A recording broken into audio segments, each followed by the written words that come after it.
বিশালগড় মহকুমা হাসপাতালের একমাত্র গাইনোকোলজিস্ট ডক্টর দেবজিৎ দেবনাথের চূড়ান্ত কর্তব্য গাফিলতির ঘটনা প্রকাশ্যে আসার পর নড়েচড়ে বসে গোটা জেলা স্বাস্থ্য দপ্তর সহ প্রশাসন। জানা গেছে, সোমবার সকালে বিশালগড় মহকুমা হাসপাতালে চিকিৎসা পরিষেবা নিতে আসেন মানিক্যনগরের ঝুমুর দেবনাথ নামের এক রোগী। রক্ত স্বল্পতার কারণে ঝুমুর দেবনাথকে এদিন হাসপাতালে ভর্তি করানো হয়। কথা ছিল সকাল 10:30 নাগাদ তাকে রক্ত দেওয়া হবে, কিন্তু বিকেল প্রায় 4টা নাগাদ তাকে রক্ত দেওয়া হয়েছে। অভিযোগ, রক্তের ব্যাগ শরীরে চাপিয়ে দিয়ে সংশ্লিষ্ট চিকিৎসক হাসপাতাল ছেড়ে নিজের প্রাইভেট চেম্বার করার জন্য বেরিয়ে যান।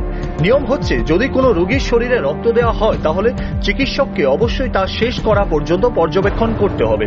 কাছাকাছি না থাকলেও হাসপাতাল চত্বরে তো অবশ্যই তাকে থাকতে হবে। অথচ এদিন ঝুমুর দেবীকে রক্ত চাপিয়ে দিয়ে চিকিৎসক ডক্টর দেবজিৎ দেবনাথ আর হাসপাতালে অপেক্ষা করেননি। তিনি এই হাসপাতালে একমাত্র গাইনোকোলজিস্ট, তাই অন্য কেউ ওনার স্থলাভিষিক্ত হওয়ার কোনো সুবিধেই নেই। যদি এই ধরনের কর্তব্য গাফিলতির ঘটনা বিশালগড় মহকুমা হাসপাতালে নতুন কিছু নয়। প্রায় প্রতিদিনই এই হাসপাতালে বিকেল 3টা-4টার পর একই পরিস্থিতি চলতে থাকে। এই ঘটনা চাহুর হতে নড়েচড়ে বসে অবশেষে প্রশাসন। মঙ্গলবার বিশালগড় মহকুমা হাসপাতালে জরুরি ভিত্তিতে এক প্রশাসনিক বৈঠক বসে। উক্ত বৈঠকে উপস্থিত ছিলেন বিধায়ক সুশান্ত দেব, জেলার মুখ্য স্বাস্থ্য আধিকারিক ডক্টর দেবাশিস দাস, বিশালগড় মহকুমার শাসক রাকেশ চক্রবর্তী, মহকুমার স্বাস্থ্য আধিকারিক ডক্টর জ্যোতির্ময় দাস সহ অন্যান্যরা। বৈঠক শেষে সাংবাদিকদের প্রশ্নের জবাবে মুখ্য স্বাস্থ্য আধিকারিক বিদ্যুৎ চপলতার সহ অন্যান্য অপ্রাসঙ্গিক প্রসঙ্গ টেনে ঘটনা ধামাচাপা দেওয়ার চেষ্টা করেছে। আজ সকালে একটা নিউজ পেপারে একটা নিউজ এসছে যে একজন পেশেন্ট এখানে রক্ত নেওয়ার সময় তার প্রতি কোনো যত্ন নেওয়া হয়নি, এই ধরনের একটা নিউজ আমরা দেখেছি। প্রাইমারি সাহেব উনি নিজেই আমাকে বললেন যে পেশেন্টের সঙ্গে দেখা করে আসি বা কি বিষয়টা জানার জন্য আমরা এখানে।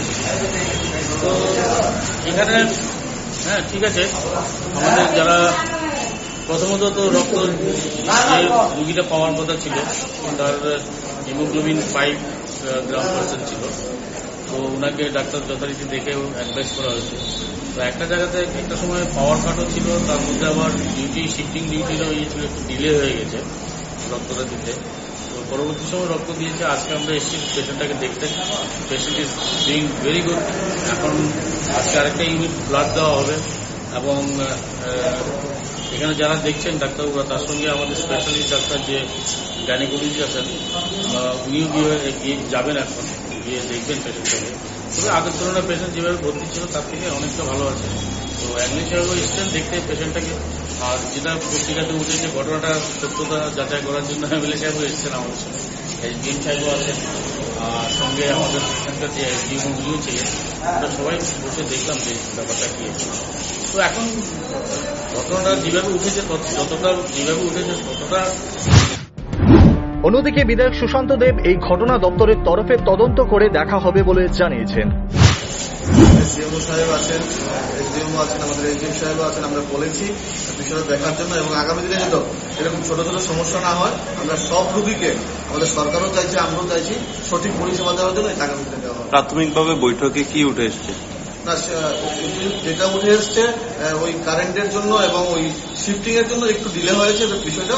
এখন কন্টিনিউ প্রসেসে কাজ চলছে এবং পেশেন্ট মানে স্টেবল, ভালো আছে। যেই চিকিৎসকের বিরুদ্ধে অভিযোগটা ছিল উনি কি বৈঠকে ছিলেন?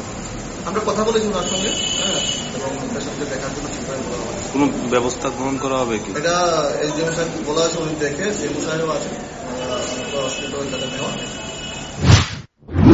উল্লেখ্য, সোমবার বিশালগড় মহকুমা হাসপাতালে যে ঘটনাটি ঘটেছে তা স্বাস্থ্য দপ্তরের জন্য নিঃসন্দেহে উদ্বেগের বিষয়। এখন দেখার রাজ্যের চিকিৎসক মুখ্যমন্ত্রীর আহ্বানকে বৃন্দাঙ্গুষ্ট দেখানো চিকিৎসকের বিরুদ্ধে দপ্তর ঠিক কি ব্যবস্থা গ্রহণ করে। Bureau report, rising Tripura.